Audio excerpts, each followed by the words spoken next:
Alors là, on va revenir à l'origine du chien. Le chien, au début, c'était un loup, il y a très longtemps. Avec un animal, avec des codes, des rites, dans une meute, une sorte de société.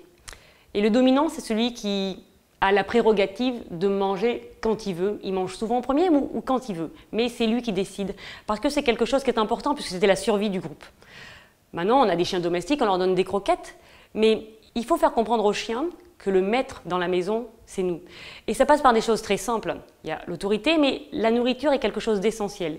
Il dépend de nous, à nous de lui faire comprendre que ce moment de nourriture est un moment essentiel à sa physiologie, mais nous, ça nous permet de bien l'éduquer. Il doit comprendre que nous décidons du moment où on lui donne à manger, on va le faire en fonction de sa race, de sa croissance, de son moment de vie, mais c'est toujours nous qui devons décider de ce moment-là, parce qu'en haut d'une pyramide hiérarchique, le maître c'est nous.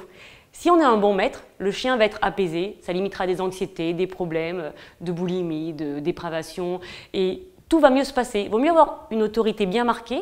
Le chien attend, il mange après nous, il ne mange pas à table, parce que la table c'est pour les humains. Et son chien, on peut l'adorer, mais le respecter, c'est aussi respecter son fait que lui, c'est un chien, et pas lui donner des confusions dans les informations qu'on va lui donner. On lui permet d'être à table. Pour certains chiens, ça va dire « Oh, ben mon maître, il est cool, je fais des images ». Et pour d'autres, ce sera « Ah, mais c'est moi le chef ». Ça va aller pendant 1 mois, 3 mois, 6 mois, ça peut aller toute une vie pour certains chiens. Même si ça va provoquer chez eux des confusions dans la perception de sa petite meute à lui.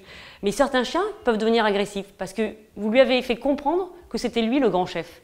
Le grand chef, ça doit être vous. Parce que quand on a un bon chef, eh ben, on est moins anxieux, on a moins de responsabilités, on se repose, on sait que c'est lui qui décide et ça limite le stress. On peut faire plein de parallèles en humaine, mais c'est très important. Et pour limiter des problèmes, il faut savoir dire non. C'est très important de savoir dire non. Dans sa vie, mais dans la vie du chien, c'est essentiel.